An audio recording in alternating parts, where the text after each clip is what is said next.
Whoa. Hey, fam, it's your boy Petey Pete. Here we go. In with another podcast. We're going to get this one going. Now, this one is going to be solo. As you can see, the seat is empty. We'll just go over some common questions, maybe talk about the previous podcast, and look to see what we're trying to do. We are already in the Christmas theme. Crazy, right? I already know. It's come very fast. This podcast will drop after we do the giveaway. So this November we are gonna do a giveaway. Petey Pete's, Benny's Barbecue, Medina's Glass, and then we just teamed up with one of the gentlemen up the street. One of my buddies gave me some cash. He gave me some money, which I specifically said not to do, but it actually worked out great. I went over down the street and I asked the guy. I said, "Hey, look, I'm looking to make a deal. I want to buy some clothing. Also want to see if you want to donate." He says, "Look, you can get any article of clothing, any shirt, sweater, pants, shorts, anything, any item for $1. So I have $200 to spend, and I was like, "Well, let's do this. $200 and $1 an item." So I picked up pants, shirts, sweaters, button-up shirts. I mean, anything I could find. I mean, there's literally like it's probably about 12 feet high mountain of clothes. Mountains. There's like probably like 3 good piles of just clothes. It's all returns from Target. So, but they're brand new. Everything is brand new, still has the tags. So I went over and I pulled 200 items. I just finished up right now about maybe a couple minutes ago. So really excited for that. And stay tuned for that. We'll be having that on the. We'll be going live and everything on that. So after the podcast, after this airs, it would have already happened. But go ahead and check my page. You should already have something up and running. Petey Pete's Pizza on Instagram and TikTok. All right, guys. So we are running a solo event. I want to go over some questions, some of the common questions as a business owner, just as Petey Pete, when it comes to how we started, how we did this. First, let's talk about the pizza. Hand tossed, made to order. Right now, I'm just doing open air markets, farmers markets, and doing pop-ups like you see in the background. We got the girls flipping the pizzas. A lot of questions that I get about the pizzas. Where do I find these people? Where do I find people to work?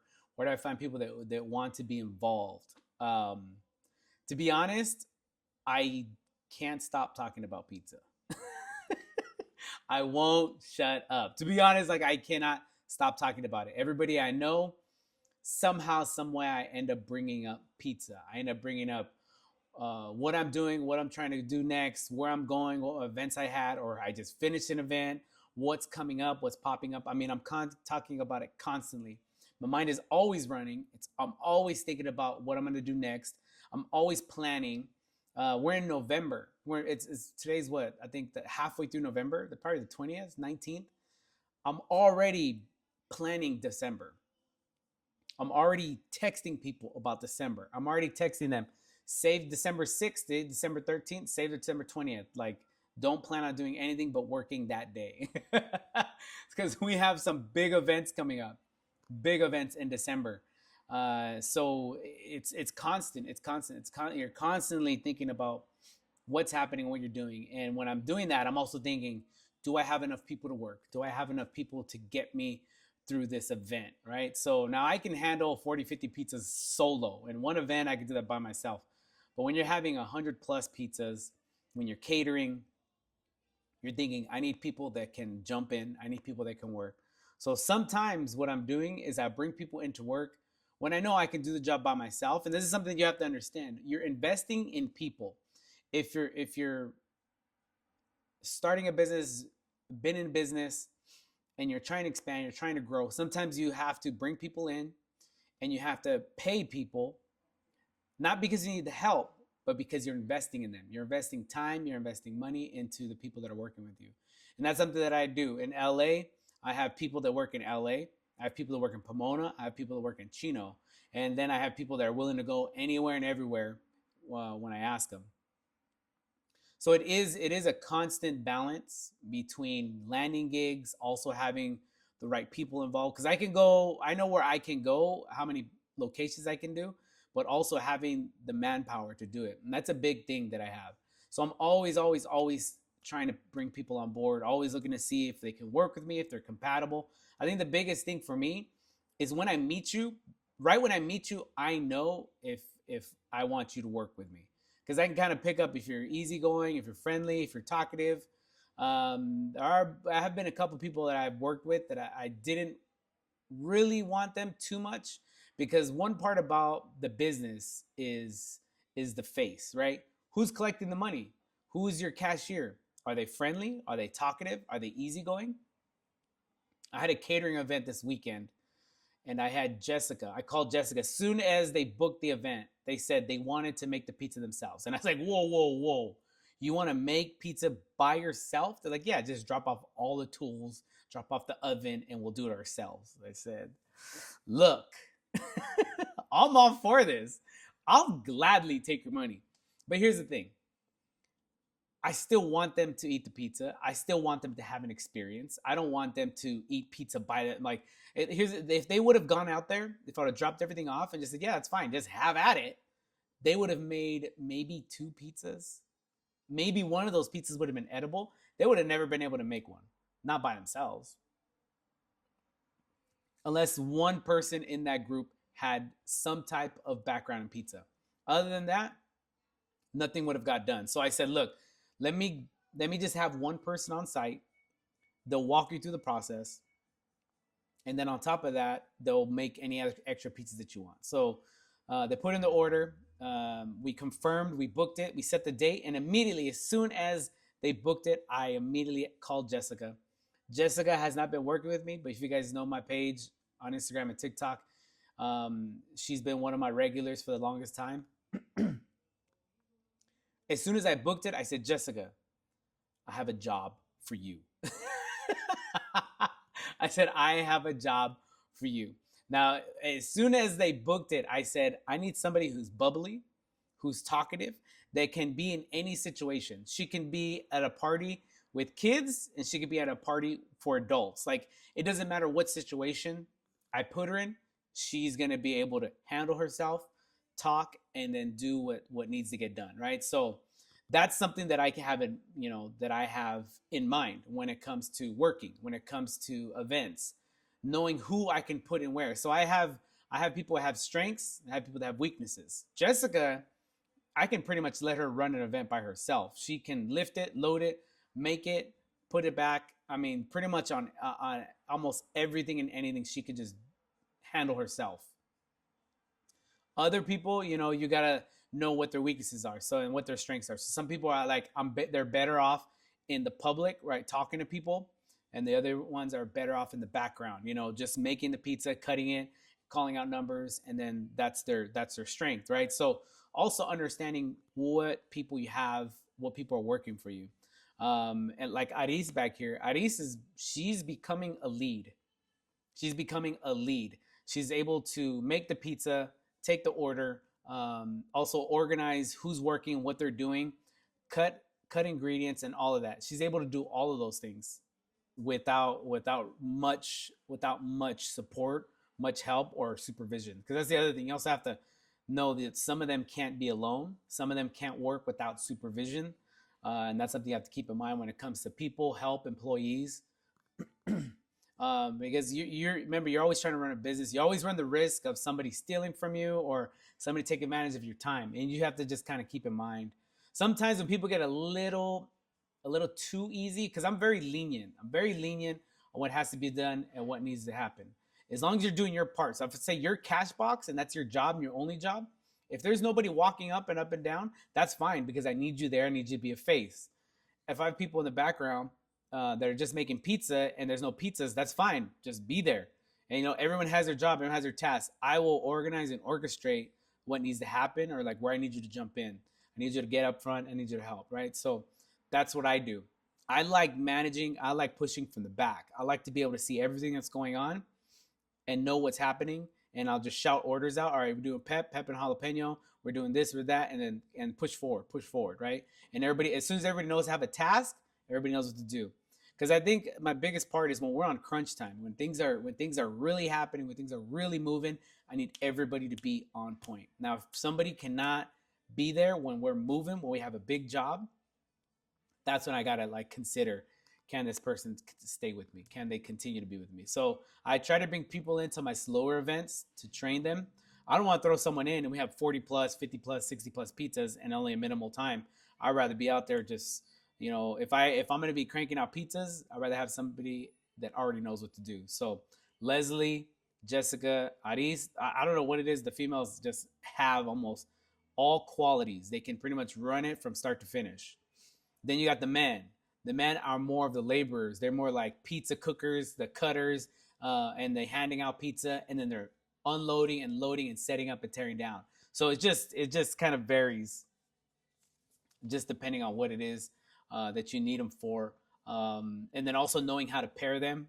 The biggest problem I had is pairing them. I thought you could put one and two together, but you can't. Sometimes you gotta like know who to put together, or because then they bump heads and they clash. So there's that. And then the other thing, pizza. How did I get into pizza? Where did pizza even come from? How is this even a thing? I never worked at a pizzeria, never made dough, never made bread, never even considered it. I started off making lemonade. Lemonade was just a side hustle. And if you guys know me, if you guys watch my Instagram, my TikTok, you guys probably already know this. So I'll just kind of briefly just go through it. Made lemonade, just a side hustle. A buddy of mine, Tommy's Lemonade, I've had him on the podcast. He told me that he was going to open up a lemonade stand, and I absolutely laughed. I laughed so hard. And then he decided to do it. He did it first day, and he made X amount of dollars. I think it was like $410 on his first day selling lemonade.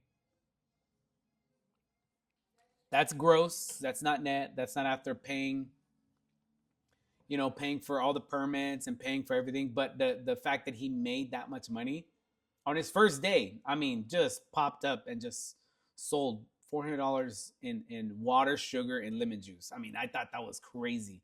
So I said, show it to me. I want to see your breakdown. And I saw how many cups of lemonade he sold, and I said, I'm opening a business. I'm gonna do lemonade this weekend. Like, you just tell me what I need to buy, and I'm gonna go to an event, and I'm gonna go see what I gotta do. That weekend, we went to an event in La Puente, and we started the process. We started the paperwork. We started everything that we needed. Got our seller's permits, got our health permits, got our city permits, insurance, and then we just went to work. That market was very lenient. They let us really just kind of jump in. They said, try it out. If you like it, then we'll let you continue to sell, and just got to make sure you get all your permits by whatever date. So we just went to work. We just started making pizza. We made a lot of connections, met a lot of people. We hired people. We got so busy we had to hire a third person to help us. It was crazy. That was right after COVID. Everybody was looking to get out. Everybody was looking to do something. So we did really well. And then you had other drinks pop up. You had hot drinks. You had Mexican drinks, the horchatas and the canela and all that. We had all those drinks. Then they took from our business. Then you had people who started selling dirty sodas. Then you had all kinds of people just popping up, different drinks. And on top of that, the food vendors sold aguas and everything. So our sales started to go down. So I walked away from that event. I told Tom, I said, look, you could take over the event, and I need to do something. I need to do something else. The original goal, the ultimate goal, was always from the start, for him as well as me, was to venture out into a hot dog cart, baked potatoes, doing some type of food or ingredient. That was always the goal from the very beginning.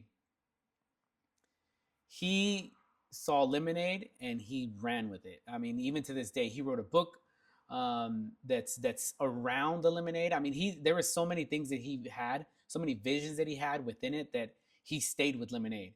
But when sales went down, I said, I'm going to walk away, because we're splitting everything down the middle. I said, I'm going to walk away from the lemonade stand, and I'm going to venture out and do something else.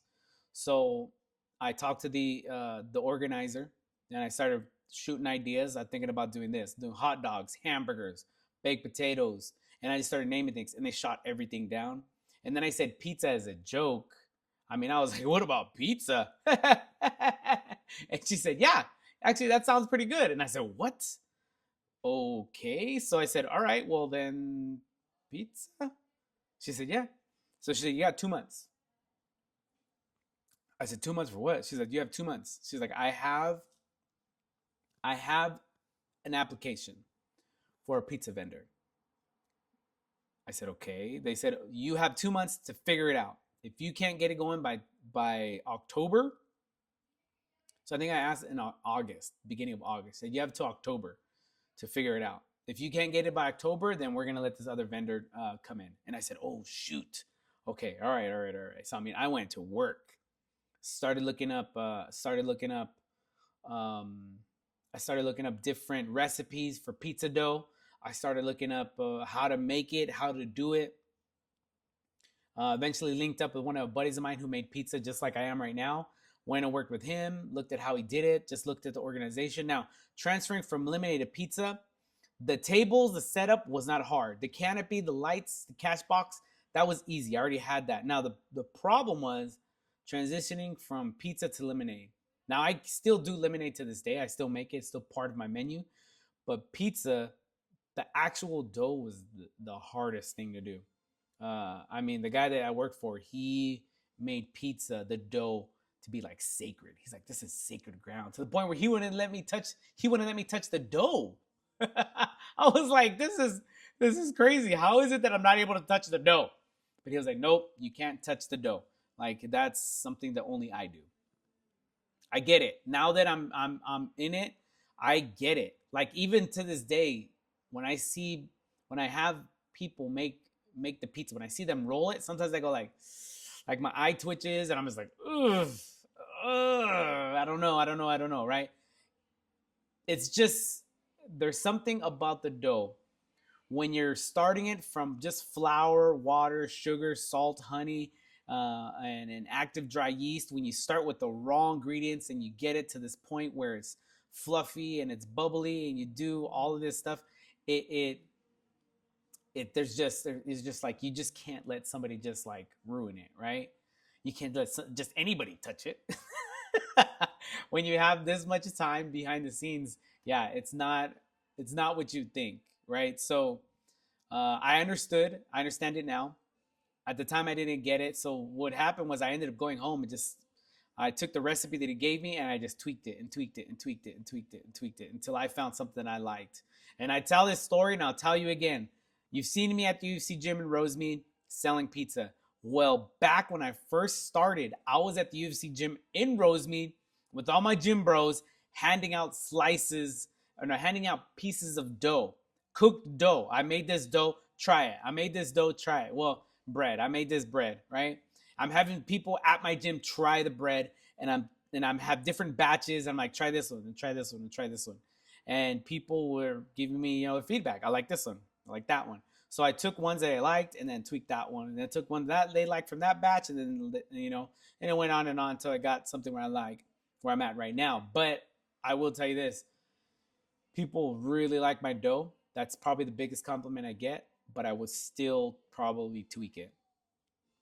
Right now, where it's at, I like it. But because of how fast and easy, and how it's just memorized, I mean, just making it, it's memorized. I used to have a recipe book, and I used to look, okay, so much of this, so much of that, and I'm making a batch for 20, 25, so then I got to double this, so not anymore. Now I just have everything memorized. Everything's just feel, and I have it memorized. But even to this day, I will still make batches, and sometimes they're just perfect. It doesn't make any sense to me. Water temperature is the same, same amount of flour, same amount of ingredients, putting everything in separately, different times. Pinch of salt here, let it spin, wait till it gets all weird looking, then you add more salt, more sugar. It's just, you never know. And then the yeast, the active dry yeast, trying different ways of activating it. There's so many different things you could do. But either way, 2 months, I did it. I started the first day. I was terrified. The first day I made pizza, I was terrified. I thought people were gonna get sick. I thought people were gonna throw up. I thought people were gonna think it was gross. I mean, I overdid it. I probably had like 5 employees that day. I had a 10 by 20. I was selling pizza, lemonade. I had 3 people on the pizzas. I had 2 people on lemonade and 1 person on cash box, and then me promoting pizza and lemonade. It was insane. I probably didn't make any money my first day. I ended up paying so many people that day that I don't even think I made any money. But I sold 30 pizzas that day. That I do know for a fact. My first day selling pizza, same market, selling lemonade. I don't remember the lemonade, how many lemonades I sold, but for sure, I sold 30 pizzas that day, which was, I mean, blew my mind. Blew my mind. Back then, it was a lot harder to make a pizza, to roll out a pizza. Now I could roll 2 out in like 10, 15 seconds. Um, yeah, yeah. That was great. So now it's just a matter of landing more events, getting bigger, expanding, growing. And I use the podcast. I use the podcast to not just promote my business, but also promote other people's businesses as well. So the thing about the podcast is meant to promote and to collab with other food vendors, other entrepreneurs, other people that are just doing things differently. I got a guy that I'm trying to get to come on here that is a tattoo artist. I'm trying to get a buddy of mine who's just a gym bro. He's a gym bro. He just all he does is go to the gym. I want to talk to him. I want to talk to him about how he straight out told me, he's like, bro, you're getting fat. You're bloated all the time. I want to talk about it. I mean, because it's real, and sometimes you need that. You need somebody that's going to tell you straight, like, hey, bro, what's your diet like? What does it look like? If you're into the gym and you're like that, and you know that you have to have a specific diet, you have to have chicken. There's certain proteins: chicken, ground beef, steak, with mixed veggies and some type of rice or some sort. I was overdoing it on rice, and he just called me. He's like, "Hey, bro, like you need to tone down. What are you eating? Because I need something. We have to cut something out of your diet." And I was like, "Well, rice." He was like, "Cut it." I was like, "Well, I eat rice with." He's like, cut it out, cut it out. You're too much. You're overdoing it on rice." I was like, "Dang." But it was true. It was true. He was right. I cut the rice out. I did a mixed veggies with chicken, mixed veggies with ground beef, mixed veggies with pork, no pork chop, and I just cut out all the rice out of my diet, all my sugars, cut the sugars out. It worked. It really did. It really did. But I'm trying to get him on. I'm trying to get him on the podcast as well. So it's not just entrepreneurs. It's just not small business owners. There's other people that have interesting lives, things they've done differently. We've had musicians come out, which I think is great. I want to get a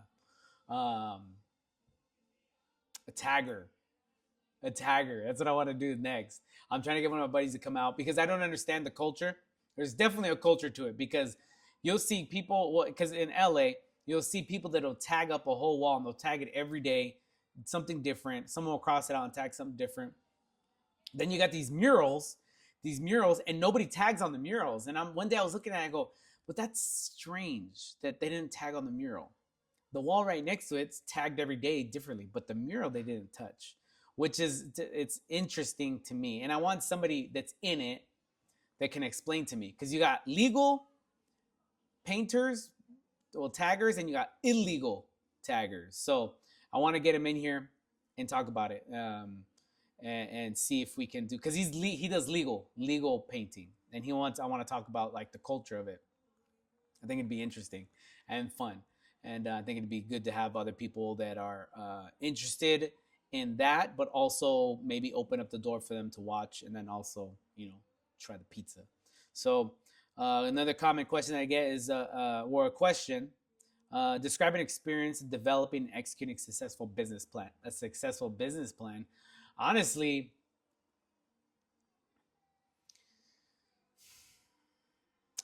is there a business plan per se? I mean, there's an idea, there's a thought. Right now, there really isn't a real like definitive plan that we're trying to achieve. What we're trying to do, for sure, we're trying to gain more. We're trying to get a bigger group of people to watch, right? We're trying to reach as many people as we can with our TikToks, with our reels, with our videos, with the podcast. We're trying to get as many people out, as many people watching, and many people that we can touch to see the pizza, to want the pizza. TikTok is a great tool for that. Instagram is as well. TikTok is very strong when it comes to the lives and the live broadcasting, and then Instagram is a lot stronger when it comes to the reels. So I have those that I utilize. TikTok is great, and I can reach people from all over, different states, different countries. But it doesn't help with the sales just yet, right? There are people that want to donate. There are people that want to buy stuff. They want to, send some money somehow, some way. So for the now, right now, the business plan is just to reach and build as much of a following as we can, so that we can go to any location and sell pizzas right out of the back of my truck, $10, $12, and just sell out. So the goal, okay, so then I guess the business plan is get to a place where we have such a big following, no matter where we go, no matter where we stand, no matter where we set up, we're selling 50 to 60 pizzas guaranteed. That's the goal.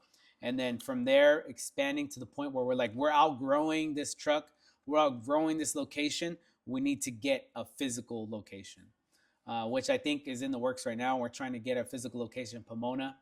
We're teaming up with the Cosmo, seeing if that works. Now, this has been we've had this before. This discussion has happened before. It's not the first time.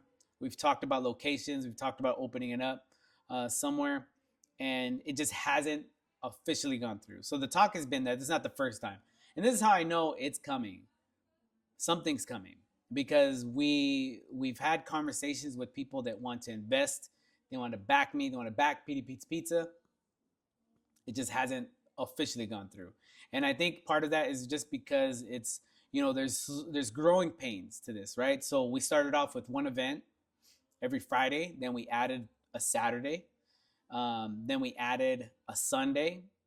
Then we added a Thursday, and then a Friday. And as we slowly expand, we just go with it, right? Because I remember when I first started, man, one event was, I was like Saturday and Sunday, I was like, I don't know what just happened. I sold like 50 pizzas and my back hurts, my toes hurt, my fingers hurt. I don't even know why my toes hurt. Didn't make any sense. So yeah, but that's part of it too. There's a slow build to it. Also, I think you have to know what it is that you you have to have a certain vision for your business. If you're in a business, if you have something that you're trying to accomplish, if you started something and it's small, that's good. That's great. Start with something small. But I also understand that you have to have a vision for yourself. I have a vision for Petey Pete's Pizza. There's an idea. There's a thought. I mean, I look at it, I see it, and you're going to be in New York. You're going to be in Vegas. You're going to be you're going to be somewhere, and you're going to see on a billboard, you're going to see Petey Pete's Pizza, and you're going to see it. And then I also have this vision of this podcast and Petey Pete's Pizza. There's a vision that I have, and I can see it. What I'm doing right now is also going to be incorporated in my when I get brick and mortar locations. I'm going to be doing podcasts like this on site, on location. You're going to see people dining in the background. You're going to see people making pizza in the background, having a conversation with somebody. I mean, I can see it just all coming together. But I just have to continue to do what I'm doing, staying motivated. Even when I'm not motivated, keeping everyone else motivated. Even when I'm down, even when I'm not feeling good, I mean, just staying in motion. So we haven't had many people that come on the podcast. We've had 2-3 cancellations back to back. That's fine. It is what it is. But the thing is, I got to keep the ball rolling. I got to keep it moving. I haven't been feeling like making reels. I haven't been feeling like making TikToks. I haven't feeling clipping and cutting these conversations that I've had. I just haven't been feeling like it, right? And that's me. That's me having to find my motivation and get back into it, get back to that grind, get excited about it again. And, you go through these ups and downs and just figure out a way to keep yourself, going. So the weather kind of sucked, and then the holidays are coming. You got Thanksgiving coming next week. You got Christmas coming next month. and just staying in that rhythm, right, of trying to get through the holidays, and trying to get through the rainy days, and then trying to get through all the different obstacles that come with that. So just finding that place for yourself, knowing there's a vision ahead. Also, when you have slow days, and that's fine. Hey, let's take it. Let's have a slow day. Because when I'm busy, I am busy. I'm slammed. I'm exhausted. I'm tired. I'll tell you this. I've been so tired, and some of you can relate. Some of you can relate. I've been so tired that I fell asleep standing up in the shower. I'm not joking. I'm not joking. A year ago this month in November, I was working events, doing late night events, working out, selling pizza in front of a club, and I remember wrapping up, going home, jumping in the shower, and I remember, I think it's happened twice, maybe three times. I fell asleep standing up in the shower. I mean, I just crossed my arms, put my head down, and I fell asleep. Not for a long time. I mean, it is my body couldn't fully like go into a deep sleep, but I remember crashing. Like I fell asleep right there. Standing. Standing. And sometimes that's what it is, you know? That's what it is. So um yeah. When you're working for somebody, you're putting in all these hours, all these man hours to try and build. They say trying to build somebody else's dream, but I don't I don't like to say that I'm trying to help somebody build somebody else's dream. What I see is that I'm helping them, but I'm also gaining knowledge. I'm gaining wisdom. So I'm very close with the owner of my company, and I'm basically his right hand, to the point where we had to let somebody go. We had to fire somebody the other day, and I had to be the one to deliver the news. Um, did I want to do it? No. But the decision came down, and he asked me to call and let them know where we stand. He had already done his part of sending her home. He had already done his part of giving her a certain amount of time. He already done his part of giving her written and verbal warnings, and the time came to just cut the ties. Right, it's done. So I don't look at it as like we're building somebody else's dream. I don't look at it as we're helping somebody else accomplish what we're trying to get. If you have that mindset, then you're not, you're just gonna go in there and do whatever you want to do. You have to have the mindset that this is your business. You're working for somebody, but this is your business. You have to have that mindset that I am doing something as if it is my business, because now I'm here. Now I'm here. I'm running my own business, and if I have that mentality there, is that going to carry over into my business now? Am I going to have that same enthusiasm? Probably not. So when I'm in my day-to-day job, my 9 to 5, I run and I move and I stay motivated the same way I am there as I am here. There is no change.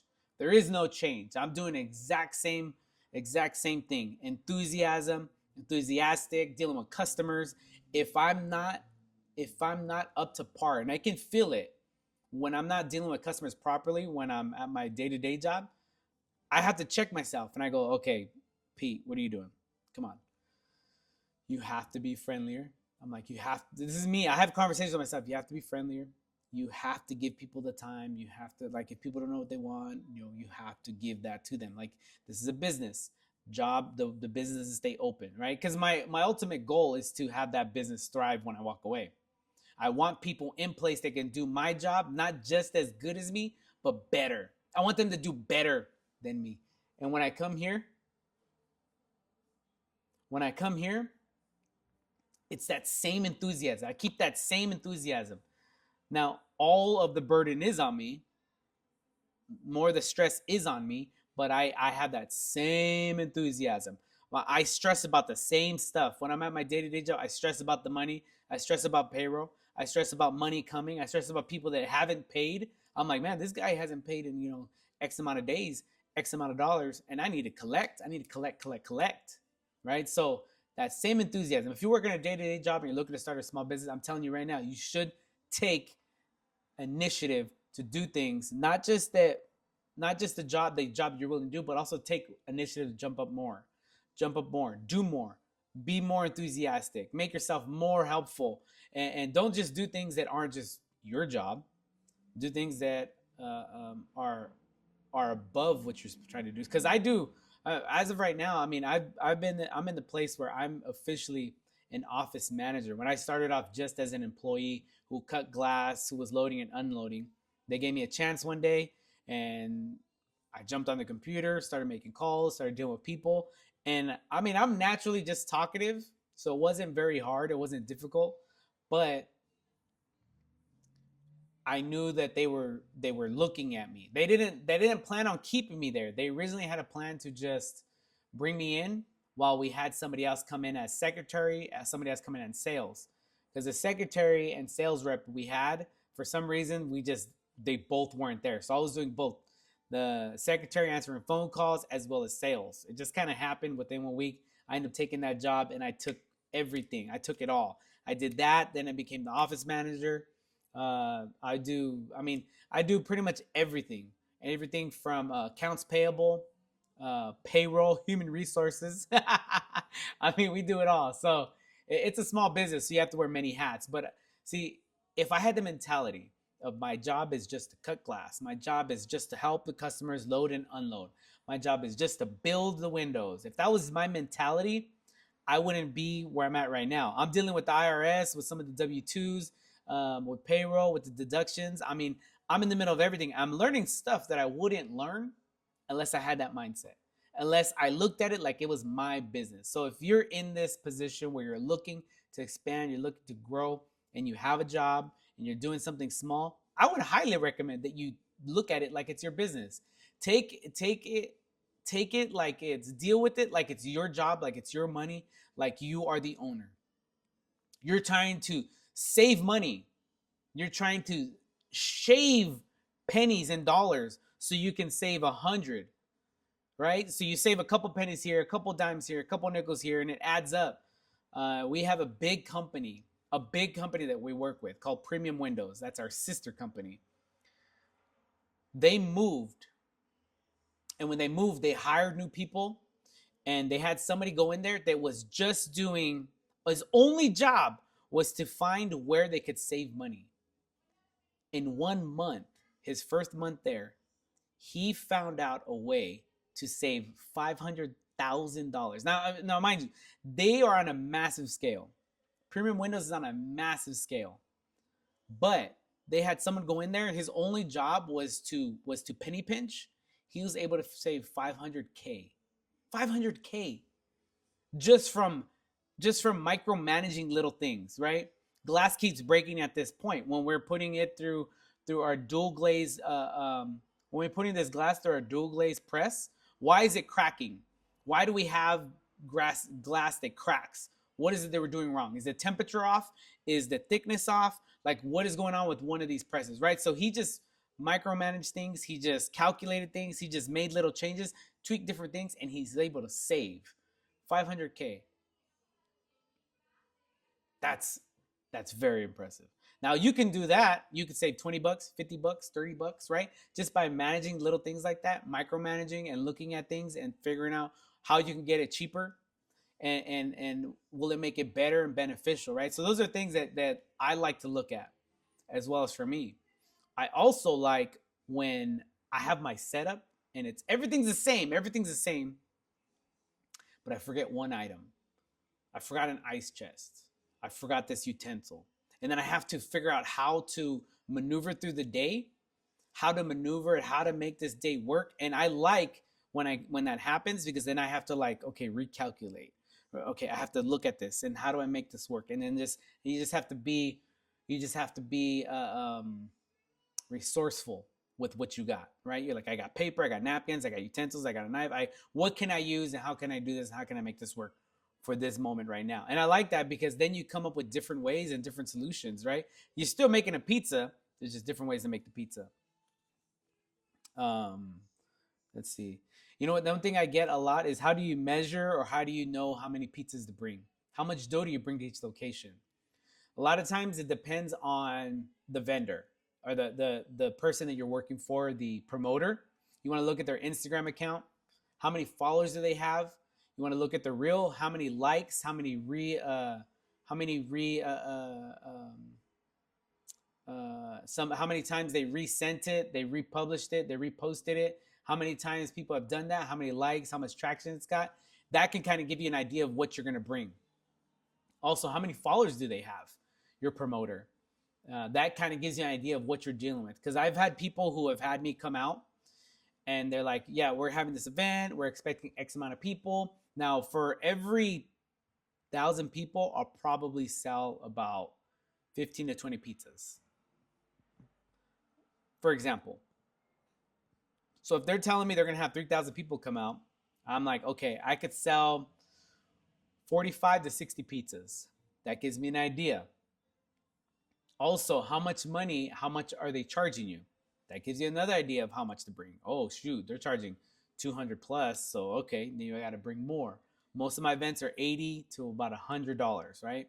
So if someone's really trying to really pump it up, then they're charging you that much money. So you're like, oh no, then yeah, we got to bring a lot. Also, weather. We're in California, so you got to look at fights, boxing matches, UFC fights. UFC so not as much, but also games, basketball, baseball. When are the finals? When is the World Series? You know, when are they playing? What day are they playing? Who's fighting? Is Canelo fighting? Is it a big fight? Because those affect our sales because people won't go out. People will stay home. They'll make food. They'll order out, right? So they'll barbecue, and that gives you an idea of what to of what to bring. I like this verbiage that one of my buddy used. He said, "It's information. It's intel." I was like, "Yeah, it was a rough day, you know. So and so, we got the World Series, so it wasn't that good of a day." He's like, "Well, at least you got intel. At least you got information." And I was like, "That is just true. That is very true, because now I have an idea of what next time the World Series is gonna bring, what the next rainy day is gonna bring. You know, slower. It's gonna be slower. So let's not bring as many people to work, right?" So there's all that stuff that you have to take into consideration, and you just have to remember, if you have like a square. If you use Square for your card reading, you could also go back to last year's event and you can go like, oh, at this last year I sold how many items, right? So mine has that. I've been using my Square for about a year and a half. I use a personal hotspot for my phone to run it, and I can go back and I can look at how many sales I had a year ago, right? So I can look at my events from last Dia de los Muertos. I can look at my events from last Christmas parade. The last New Year's Eve special event that we had. I could look at those and see how many items we sold. Intel. Let's see. Anything I can talk about? Managing expenses and business flow. Managing expenses and business flow. I think this is something I think a lot of people don't understand as well. You have to pay your bills first. So when we get to an event, we pay before we even start selling. A lot of times you're dropping anywhere from $200 to $500 an event before you even make a dollar. Before, right? Because you have to pay for everything, all the permits and insurance just to get there. You have to pay for the ingredients. You have to pay for your employees. All of that has to be paid. And that's before you even sell anything. So for me, I don't really spend much money. Any money that I'm spending, I'm not spending on clothes. I'm not spending on a car. I'm not spending on, just the necessities, food, and maybe going out from time to time. But for the most part, it's all about the business. So I already know with my business, with my events, I already know how much I'm paying every week. So on Monday, I pay all of my events up front. And then throughout the week, I pick up all the ingredients, everything I need, so that I'm ready to go. I'm ready to go. I have everything I need, everything that I have, and then I got to do inventory to see what's needed. But yeah, so what I've been doing recently is I've been paying everything with my credit card.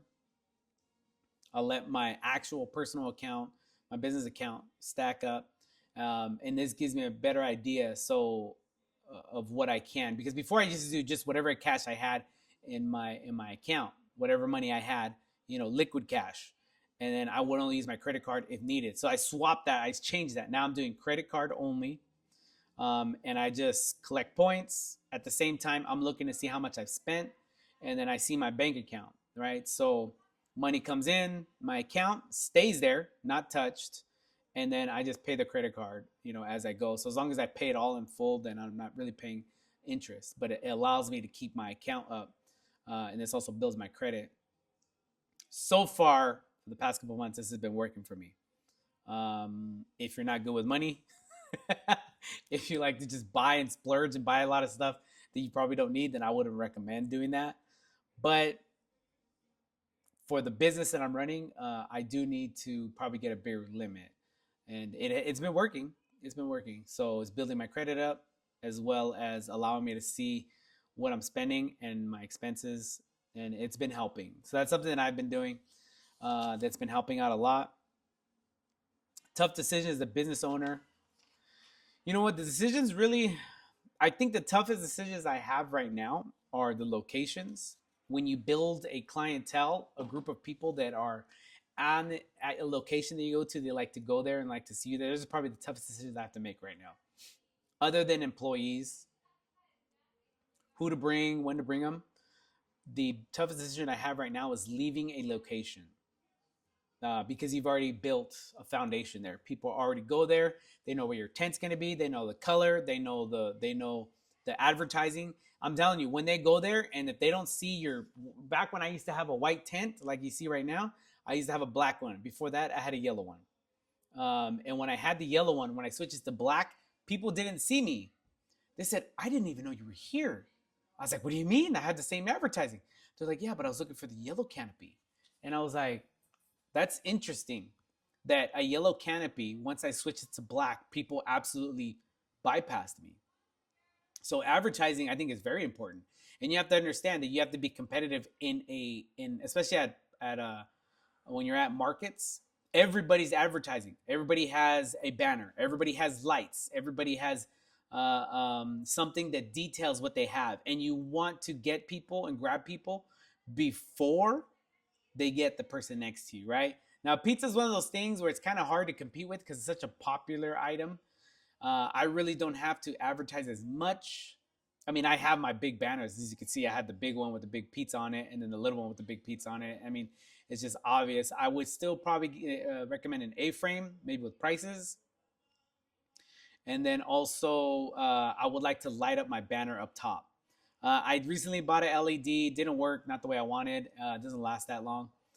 But, they're always tweaking. Plus, I want to do a whole new banner. I want to do my logo on it. So there's all these little things that you could do to stay competitive in markets. And also TikToks, Reels, keeping those updated. I've actually been very fortunate that my TikToks have been booming and people recognizing, people know me. But it doesn't always make a sale. I did have over this weekend, I had 3 people recognize me from TikTok. They saw me. They're like, "I know you, Petey Pete's Pizza." And I was like, "Hey, how you doing?" Out of 3 of them, one person bought, and he says, "I'm buying. I want to buy one just to support you." And I was like, "Yes, that's what I'm talking about, right?" So it was great. The other 2 didn't buy anything. Actually, one person stole a water. You know who you are. He stole the water, and it wasn't spiteful. But when I said I'm selling waters for $2, he saw the waters and he grabbed one. And it was just a reaction. It was a mechanical reaction, I think. It wasn't like spiteful. It was like, "I'm taking a water." Because he took a picture with me. He said, "I'll post it and tag you," and all that. So I don't even know if he remembers. He's probably I think he was just drinking. He was at an event. He's drinking, he's gotten drunk or whatever. So, but those are some of the most common questions. As you guys get a little bit more idea of Petey Pete's Pizza, what we're doing, what we're trying to accomplish, where we're trying to go. I have a vision, we have a deal, we have a dream, and we're striving for it. We're moving for it. We're fighting for it. We're not just building other people's visions. Building other people's visions is building our vision. It builds you. It builds your character. It builds what you're trying to do, what you're trying to accomplish. It translates into everything you do. My day-to-day job is translating into my pizza business. I mean, I work with Aris in the background. I work with her. She works with me at the glass company, and she also helps me here. I mean, I'm telling you, everything just translates. Everything, it all goes hand in hand. So yeah, pick up the pace. Pick it up. I'll tell you right now, pick up the pace. Wherever you're at, wherever you're working, take initiative. Take on more tasks. Do more. Be better. When you get home, you're not unmotivated. You're not tired from your day to day. You're just unmotivated. That's what it is. You got to find something, get yourself motivated, get yourself in there, get yourself to the gym, get more sleep, drink more water, and take on tasks and make it yours. Like, this is my job. This is what I do. This is what I'm trying to do, right? Moving forward and getting yourself motivated and taking the initiative where it's yours. You're like, this is mine. This is like my business, my job, because it all translates. It translates into your other job. I mean, I wouldn't be here. I wouldn't have this location. I wouldn't be in this studio right here with the lights, with the cameras, with all this. I wouldn't have that unless the owner of the company that I worked for saw me and he was like, this guy, he's going somewhere. He's doing something. He's motivated. Not only is he motivated to do his thing, he's also taking care of my business.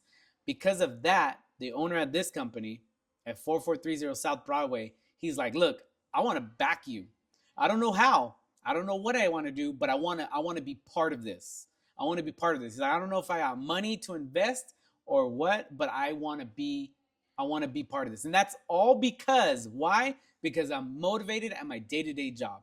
I take initiative. I look at it like it's my business. And when people see that, people want to back you. People want to get behind you. I got a buddy of mine that says, I'm hanging on to your coattails.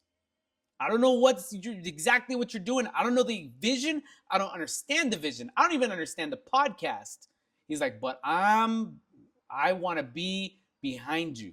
I want to be behind you. Because he says, this is what he tells me. And I'm going to tell you what he tells me.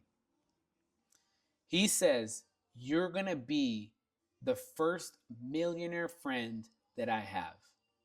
You're going to be the first millionaire friend that I have. This is what he tells me. This is because, why? Because he sees it. He says, I see your day to day. I see what you're doing with the pizza. I can see that something is coming. Something is coming. Something is happening. I don't know what. I don't know when, but it's coming. And you don't have to tell me. You don't have to tell me because I already know. I'm working too hard. I'm doing too much for it not to be a success. Even if it fails, I will find success in something else. Even if the pizza fails, even if it crashes and burns for some reason, I will find something else to build on. It doesn't matter if it's pizza, the podcast. It doesn't matter if it's working with my day-to-day. Whatever it is, I will excel and I will rise in whatever it is. And that goes for you. That goes for you. I'm not just talking about me. I'm talking to you. So whatever you're doing, whatever it is, stay motivated. You're tired, get a little bit more sleep. Start drinking more water. Get rid of the sugars. Walk around. Take your shoes off. Walk in the grass. Get grounded. Do what you got to do to get yourself motivated. If this ain't already the wake-up call for you to stay motivated, get motivated, then this is it right here, right now. Let's go. Let's go. This is mine right here, but you can have your own. You can have your own pizza stand. Look, pizza, you can do anything you want. I mean, I have seen people sell anything and everything. Everything is for sale. If you can monetize it, if you can grab it, if you can get a hold of it, you can sell it. Legally, of course. Legally, we're talking about legal stuff. It doesn't I encourage you to do pizza. Do pizza. Why? Because pizza, the world is not big enough for just one pizza vendor. You can have pizza right up the street and still make money. It's just a matter of how you do it and when you do it, right? And just do whatever you feel. Whatever you feel is something that you could do. Pizza's not my joy, not my happiness, but talking to people, dealing with people, making people happy, and making connections and talking to people, being right there in front of people's face. That makes me happy. That makes me happy. I love sitting there making a pizza and just talking trash with somebody. Just jaw jabbing about nothing. That's my joy right there. I had my favorite event. My favorite event recently. I was at the Cosmo, and a bunch of people were coming out. We're just talking, jaw jabbing, talking about nothing. And it was probably one of the best times I've had. Best times I had, and I'm working, making money. So yeah, stay motivated, guys. Do what you got to do. I think I'm gonna close out with that. Yeah, I'm gonna close out with that. I don't know where I was planning on going. I had a list of questions. I already knew. I'm gonna end up going off a tangent, and we'll just go from there. So there it is, guys. There it is. Get yourself motivated. Take care of things. Do things like it's your own. Take initiative. Move forward. Get yourself in a place where you're making money for yourself. Invest in yourself. You're not just investing in somebody else's dream. You're investing in your dream. That's what you got to understand right there. You're investing in your dream as well. Jump in and just make it happen, guys. All right, it's your boy Petey Pete. So we're gonna wrap it up with that, guys. Thank you guys for watching. Go ahead and stay tuned. Remember, Instagram Petey Pete's Pizza. TikTok is TikTok Petey Pete's Pizza as well. Go to our website www.peteypetespizza.com. That's just for sales. We're not selling shirts yet, but we're selling pizzas there. And yeah, stay tuned, guys. This is boy Petey Pete's. Let's go.